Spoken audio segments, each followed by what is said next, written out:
你見到 NA 咧，永遠都唔係人哋嗰皮啊。比賽規例你唔準玩啊嘛。咁但係實在上喺街度咧，街飛咧，呢架咧，有得走下喎呢架。我哋試到呢架車係真係好難得。engine 成個 engine bay 裏邊冇一件零件喐過嘅。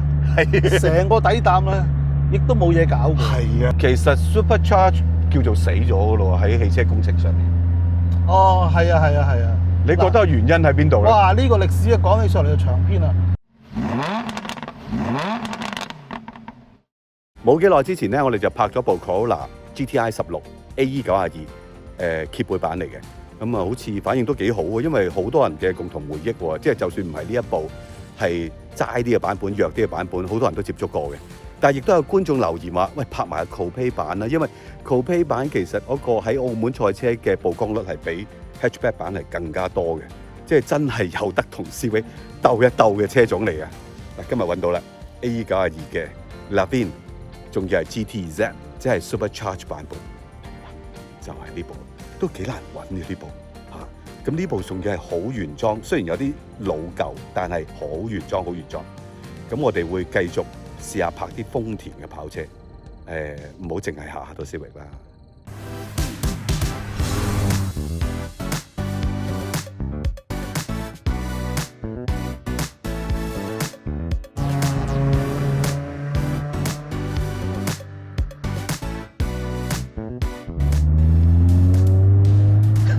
林 Sir， 好公主道啊！係啊，好飛仔啊！哇，幾好聲喎，但係好飛仔，88年車喎，諗下呢架咧係我哋朋友嘅朋友啦，基本上係全原裝，連避震都原裝，所以係好少見，好少見。咁當然有唔少老化嘅嘢啦，朋友都未執嘅，但係行得走得 ，engine 仲十分精神。唔通4AGE 嘅呢個基礎真係咁勁？咁啊係啊，因為佢嗰個GT 中缸咧，雖然有重有論盡啦，但係咧個可塑性啊係好高嘅。你中意玩高轉又得啊，你中意增壓又得，係嘛？其實呢架係 GTZ 啦 ，Supercharge 啦，應該係第2期嘅4AGZE 嘅機器。咁就170匹㗎啦，即係拍得住啲當其時同代嘅 VTEC 㗎啦。而呢一部機器值得講少少嘅，因為早期出嘅時候咧，其實個壓縮比係得8嘅啫，仲低過以前啲舊機。大家都明啦，因為佢要增壓啊嘛，咁啊要降低個壓縮比啦。但係好似仲低過元祖級嘅 AE86。係啊，去到第2代啦，個機器就係呢一副啦，就已經係去到8.9:1。咁去到101嗰代咧，大家記得仲有用呢副機器嘅。咁就再調高少少嘅，咁真係鑄鐵中缸真係點都得喎，真係。鑄鐵中缸係好襟，你睇下嗰個日產 GTR 嗰個 RB26啊，係啊，中缸啊，你睇下福士攬住嗰本 EA888係好多代都仲係用鑄鐵中缸啊。係。最後真係冇辦法啦，車重啊、環保啊、排放啊、慳油等等，先焗住要專用鋁嘅啫。不過呢副計咧就唔係單純 4AGE 嘅，當然 4AGE 嘅係個基礎嚟嘅，但係好多嘢都改過嘅。即係包括個 piston 改咗啦，我 piston 偏都改咗，佢話大咗喎直徑。有咩好處咧？你唔好睇佢個 maximum power，即係867匹啫，我 VTEC 都得啦。係啊係啊係啊！你睇清楚佢嗰個扭力啦，佢個扭力咧係超過20公斤米嘅。咁而且係4000零轉嗰陣時出嚟咧，嗰個力量咧，即係扭力你真係擁喐你嗰個車嗰個力嚟噶嘛，擁喐你個車嘅力即係都係 piston。拱落曲軸嗰個力嚟㗎嘛，係啊係啊係啊！咁個力係實實在在係大咗嘅，唔係靠轉數谷出嚟嘅。咁所以咧，你一定要強化翻所有受力嘅位啊！即係你個 piston 拱落去曲軸中間個連桿頭尾兩個 bearing 全部要強化翻。係，咁唔怪得啦，即係佢話個 con rod 咧，佢都係用咗鍛造嘅。piston 又落咗一啲好似 ceramic 嘅 coating 嘅，其實就係受力啲硬啲。冇錯啦。每一道力傳落嚟。你越大力，我越受得住嗰種感覺啦。尤其是當你嗰個力量係好大落嚟嘅時候咧，一發力嗰個時候，個 piston 會向側邊走㗎嘛。係啊係啊，側邊咪磨到埲牆咯。係啊，係咪？我哋以前都講過話，拓海整爛咗2部啦，都係打穿中缸旁邊嗰個位㗎嘛。係，所以咧你咁大力咧，佢就要令到嗰個位再滑啲嘅。咁所以咧就 piston 做 coating 呢個係常用嘅手法嚟嘅。咁當然加 Supercharge 係一個當年都幾流行嘅做法嚟嘅。最簡單，最簡單嘅。但係有一個講法咧，呢副計咧其實唔使點樣執咧，唔用 Supercharge 都得嘅喎，用 Turbo 都得嘅喎。係啊，因為佢個 compression ratio 本身就已經低咗㗎啦，即係好多嘢已經鋪好咗，你係可以轉做 turbocharge 嘅。所以咪話有啲煲馬嘅 kit。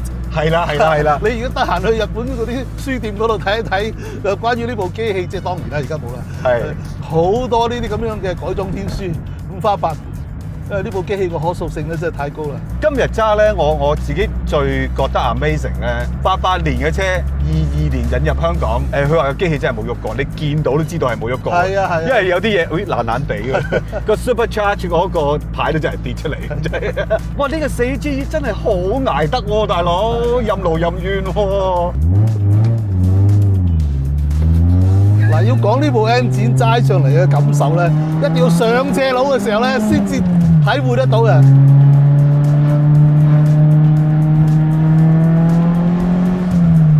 嗱，佢唔單止咧係好力啦，你低波1、2波咁樣一支火箭咁彈上去啦，我哋上翻去一個中速中轉，係啊，懶轉波就 keep 住個3波收晒油，傾下偈，跟住我又踩翻上去，哇！真係力量如泉湧，誒都有4GE 嗰種感覺嘅，即係順大力。當然我哋講緊係後期嘅4GE啦，就唔係最早期嗰個低轉冇乜力嗰個啦。好似我哋上次試駕 hatchback 一樣，佢唔係 VTEC 嗰種，係即係冇咩爆發點嘅。係啦，一路越上咧就越有氣有力，一路上去嗰種。係啦，因為好老實講咧，第一代嘅 VTEC其實佢低轉都唔係好好嘅啫。佢唔轉 cam， 你唔去到棘着你嘅興奮點，其實你覺得個引擎都悶悶地嘅。呢個唔係嘅，中轉都有嘅。所以點解4GE都有一批捧場嘅客覺得佢過癮？除咗個末段係真係大力，佢中轉都係好好用嘅，好用過 VTEC。對比同期嘅 VTEC 啦嚇，其實豐田呢個策略都唔差。你有 VTEC 啊，我整架 Supercharge， 係簡單好多啊，大佬成件事。但係咧，唯一嘅缺點就係比賽嘅時候咧就唔可以同人比啦，係你有爭壓啊嘛，係啦，所以你見到 NA 咧永遠都唔係人哋嗰皮啊，比賽規例你唔準玩啊嘛，但係實在上喺街度咧街飛咧。呢架咧，有得走下喎呢架。我哋上次咪講過 hatchback 其實就冇得走嘅應該，但係呢架應該係同呢 VTEC 係有得走下嘅。但係事實上 AE92呢個 Coupe Lapine 版咧，都跑過好多 Group A 嘅賽事喎。你記得澳門有嚟過啦，有冇贏到咧？大家不如觀眾記性好嘅留言講翻，佢有冇贏過賽事啊？喺澳門，但係喺日本嘅 Touring Car Championship 咧，90年佢係贏過嘅。亦都玩過24小時嘅 SPA 嘅，好似係全場排名12嘅，組別係第3嘅，即係都跑得嘅喎。同埋車廠都好似想去跑喎，真係。但係當然就未必係呢一架 Supercharge 啦。呢架 Supercharge 擺到明係就係俾你行街飛下過癮下啫，係嘛？同埋今日咧，我哋試到呢架車係即係好難得。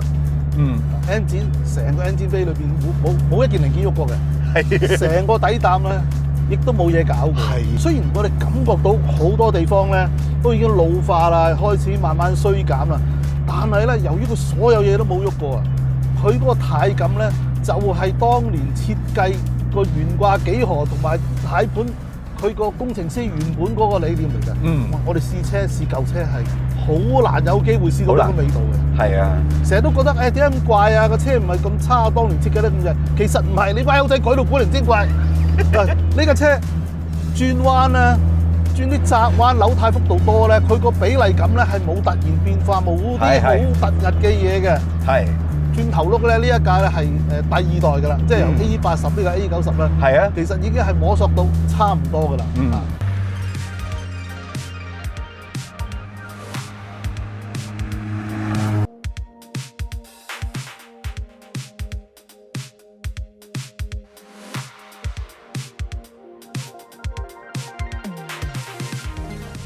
李龍 Sir 呢架同我哋上次試嘅 MR2 一樣嘅喎，有個 Supercharger 嘅燈喎。着燈就代表你嗰個 intake manifold 咧，嗰個壓力咧已經係同大氣壓力一樣啦，即係冇呢個 pump loss 嘅損失啦嚇。咁可唔可以再高啲啦？再高嘅話咧，即係話你嗰個壓縮比要乘一個數上去嘅咯。咁啊要小心啲。所以咧嗰盞燈係着咗嘅話咧，即係話佢已經係去到一個佢認為係合理幫到足㗎啦。佢個 compressor 咧係有個電磁離合器嘅，係壓力太高嘅時候咧，佢都 cut 咗佢㗎啦。呢個 compressor 咧，即係呢個係屬於第2代嘅 4A G24E 嘅機器啦。個增壓都係高咗少少嘅，比第1代。仲有就係嗰個 compressor 嘅 pulley 都係改細啲，改細啲就係為咗增加佢個巴數喎。快咗啊嘛，係咯係咯，因為個 pulley細咗，即係快咗啦。咁但係咧就呢啲咁嘅叫做 Rootec，係即係兩個葫蘆喺度揈下咧 ，Rootec compressor 咧，佢始終嗰個重量有翻咁上下啦，同埋咧出嚟嗰個壓力亦都引起個溫度啊。咁所以咧就唔可以無限制咁樣將個轉速提高，即係咁 turbo 10幾萬轉。係。呢啲 Rootec 嘅 compressor 咧，即係頂晒窿去到萬1、2轉咧。佢就開始進入一個唔穩定嘅狀態嘅，所以咧改細個 pulley 有啲人自己改細特登，等佢轉快啲啦。係，咁咧都係有個限度，唔可以太過分。頭先你又講到揸嘅感覺啦，即係個軚真係成熟啦開始。係啊，嗱你扭到咁多啦，仲係好有比例感啊。係啊係啊，呢部車咧同我哋上次試嗰部 hatchback 咧，重咗20至50公斤之間啦，都係好輕嘅車身嚟。但係就變咗車尾係。重咗，重心向後咗，所以我哋扭軚嘅感覺都係有分別。係啦，我覺得呢架係有啲大將嘅風範揸上嚟，比較中性啲啊。係啊，特別係如果你係落場鬥嘅話，其實大部分其實唔係大帽山嘅彎嚟嘛，大佬好多都係快彎嚟噶嘛，即係快中速彎啦、慢速彎係唔係好多嘅，好多賽車場。咁所以你要賺時間，其實喺我度賺嘅。所以點解呢架車落賽車場嗰個機會係多過 hatchback？ 就係啲人覺得適合多啲，起碼個底盤適合多啲。但係事實上個軸距啊，嗰啲係一模一樣嘅，係個車身長啲，長咗1截，重量又多咗少少。但係我今日揸就覺得佢個動態又唔似我哋當日試嗰架92嘅 hatchback 喎。係啊，92我覺得係比較推頭多啲嘅。咁而呢一架咧就中性啲啦，個車尾咧係會跟得上嘅，咁但係咧佢都冇後來嗰啲用咗拖손邊嗰種個車尾識得唔係呢種走出去啦。呢一代仲係未識嘅，係咁但係咧已經個感覺上咧就即係推頭嗰個感覺咧就已經係比嗰架斬尾嘅咧就會少咗。喂，但係頭先我跟住你車嘅時候，我發覺你個車尾有少少揈喎，入個彎度動作喎。嗰個車尾揈咧唔係嗰個拖嘅改變出嚟，係因為啲避震開始散曬，咁啊更加過癮。彎 roll 得多咧，roll 得多個麥花臣令到個 camber change 令到個 grip 少咗出嚟。結果係一樣，但係行嗰條路徑咧係迂迴啲。呢一種咁樣咧係冇咁容易操控到嘅，即係同拖손一擰到車尾就行嗰種咧係唔一樣嘅。係啦，我見到你就係明明扭到入去彎深差唔多過啦，另一揈哦咁得意嘅，呢啲被動轉向咧。舊嘅車都會有嘅，但係就好難捉摸，大家小心。佢喐嘅時候咧，係連同 roll 一齊出現嘅。係 roll 多咗啦 ，roll 到嘅 camber 多咗，到地少咗，佢就揈一揈。不過正因為其實佢有老化嘅問題啊，啲嘢未換啊，咁我哋好難話真係完全體會到佢成個底盤係真係快跑嘅時候係點樣咯。我而家 so far呢一架嘅情況，我就覺得。佢有少少成日想個尾想成份咁搬出去嗰種感覺嘅，但係我就唔敢斷言話係車廠原本嘅設計係咁，因為始終真係88年嘅車，即係真係老化咗好多嘢。肯定唔係話主動設計到咁樣。係，但係有啲嘢我哋都感受到嘅，即係包括頭先你講個軚盤啦、個感覺啦，喺個彎嘅穩定性咧，係好過92嘅 hatchback 嘅。92咧，因為佢避震改矮咗，係啊，上次 offset 又大咗，係啊，所以個感覺就唔係原廠工程師設計嘅時候嗰個數嚟嘅。呢個咧就真係領略到佢當初設計嘅時候個幾何同個轉向之間嘅關係。因為呢架嘅懸掛其實同架 hatchback 係一樣。係，我自己就會覺得喺啲彎嗰度咧，當你揸得熟啲嘅時候咧 ，out in out 你俾一啲空間去做嘢咧，呢架係快嘅，可以好快嘅。咁嗰日我哋試下嘅 hatchback， 因為改動咗之後咧，我哋係覺得佢過於靈活嘅，但係就唔係嗰種流暢性 out in out 啊、俾油啊、減速啊，我啲動作就好似呢架係點解我所講就係有大將嘅風範，就係喂佢真係可以有啲時候篤下油過彎佢係冇問題嘅喎。但係龍 Sir，你記唔記得呢一代其實係冇嚟過呢個明燈噶嘛？行貨淨係得揭燈啊揭燈嗰隻明燈應該係淨係 JDM 嘅版本先有。係啦，揭燈嗰隻係細機器嚟嘅。係，所以大家感受唔到，但係落場係主要用呢部喎，就好少用揭燈嘅喎。我記得我有個同事揸嗰架揭燈嘅。係啊，咁我哋每朝咧都係翻同一個方向，我哋翻葵涌，咁啊上西九龍走廊，我成日喺西九龍走廊遇到佢。係啊你知嗰陣時冇相機嘅。係啊，咁我哋好曳嘅。咁我嗰架非同凡響嘅 DX 咧，好重料嗰個咧，係我係快過佢嗰架，而且係好多次都快過。不過嗰陣時都有人講嘅，即係揭燈嗰架92其實真係太過斯文啦，賣個樣咯，就唔係呢一副機器，甚至乎係揭燈嗰部有冇嚟過4GE引擎我都有啲懷疑嘅，即係Lavin啊。我印象中好似不如觀眾有留言講下。觀眾有好多前輩咧，比較有經驗嘅，可以留言話俾我哋聽有冇。但係有個問題咧，我又想問下啦。其實 Supercharge 叫做死咗嘅咯喎，喺汽車工程上。哦，係啊。你覺得原因喺邊度咧？哇！呢個歷史講起上嚟就長篇啦。一開始有呢個 SI engine 啊，即係汽油 Spark Ignition engine 嘅時候咧，其實最初咧係希望想去做個飛機引擎。係啊。等佢飛上天夠輕三句。當其時一飛上天啊，發覺唞唔到氣啊。唞唔到氣啊！所以咧，差唔多係一有 SI engine 咧就有 compressor 㗎。跟住後來將呢個 idea 放咗落啲車度咧，你見到嗰啲車頭好長嗰啲大賽車1930幾年嗰啲咧，好多都有 compressor。有 compressor 係啊。咁啊，佢純粹係補足翻汽油引擎嗰個 pump loss 啦。但係佢有一個問題就係，你嗰個泵咧本身係好消耗能量。係。你睇下呢架車個中段個扭力多咗咧20-30%。但係上到 maximum power，你同 Honda 嗰啲 V10有乜分別啫？係冇分別㗎，你咁多嘢冇分別㗎喎。係啊。就因為你轉數高咗嘅時候，係啊，你泵氣多咗啊，但係你嗰個泵本身就食咗你好多 energy 啊嘛。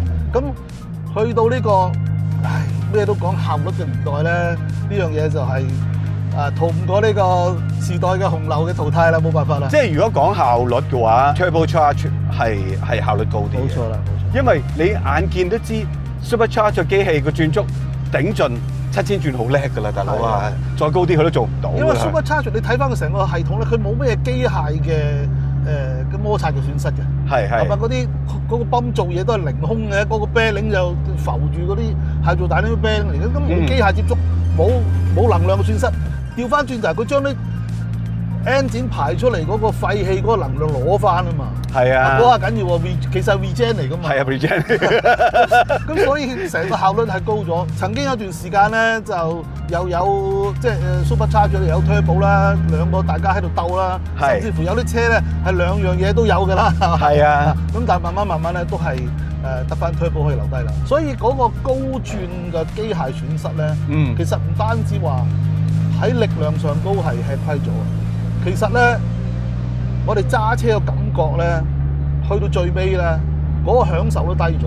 即係嗱，呢架車你問我好唔好咧？即係我覺得係各樣嘢都完勝上一次嗰架 AE92嘅。係。唯獨是高轉嗰個時候咧，嗰個感覺咧，哇！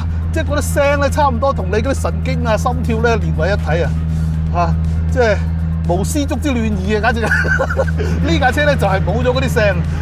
去到即係高轉嘅時候啲聲，低轉嗰啲砰砰聲咧，嗰啲飛仔聲咧，呢架夠晒勁。但係高轉6-7千轉嗰啲冇咗。係啊，呢個高轉嗰啲聲唔係太悅耳嘅其實。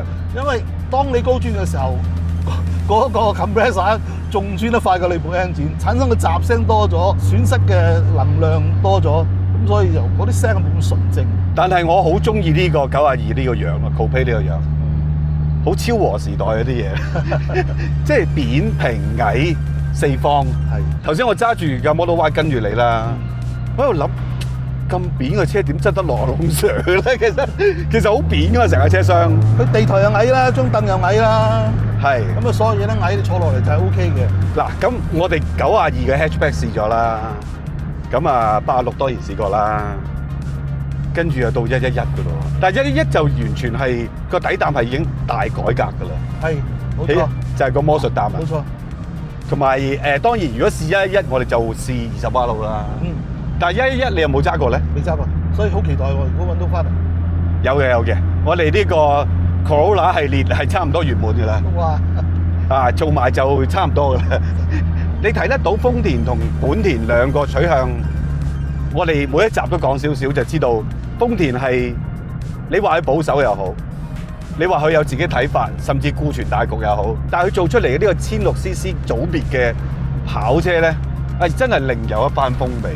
88年嘅車，乜都冇改，車廂冇執過，仲係咁靚。當然呢個係二數啦，好多都爛咗嘅。但係行起上嚟個結實度好似仲係好過啲 Civic。唔使講頂啦，我哋頭先打開個車頭冚，哇，係啊，真係要舉重咁樣嘅。係啊，做健身都得嗰塊嘢。好似佢哋好多車都係咁重喎，個頭冚。豐田係咁重，日產都重嘅，但係Honda特別輕。係。即係兩種唔同嘅造車嘅方向，所以點解豐田有豐田嘅 fans 嘅，本田有本田嘅 fans 嘅。我哋早一輩嗰啲鬥車人係唔撈得埋嘅，少林武當嚟啊，大佬唔好撈埋啊，傾偈都唔係幾好，睇唔起對方啊。係。好啦，咁今日我哋試呢架 AE92嘅 Levin Supercharged 機器就到此為止啦。咁我哋好快就會做埋嗰架111。咁101我哋就唔試啦，即係好似嘅101係啊，好似嘅。咁我哋試最後嗰個版本啦，亦都容易比較揾到一啲新淨啲、原裝啲嘅車況嘅。咁啊，記得 subscribe YouTube channel 啦，仲有Facebook IG 啊，仲有 comment like share。係啊，仲要加入我哋嘅會員啊，大家一齊玩啊！係啊，咁多謝曬加入咗嘅朋友啦。咁我哋陸續會有一啲俾會員專用嘅影短片啊、活動啊咁樣，有興趣加入啦。OK，拜拜，再嚟多嘢先。係啦，即係最高轉嗰下咧，就係爭咗我啲燒雲食骨嘅高頻聲音。係，但係都好公主道啦，大偉姐。但係中轉起步就真係好勁好多。係啊，快好多。好啦，拜拜。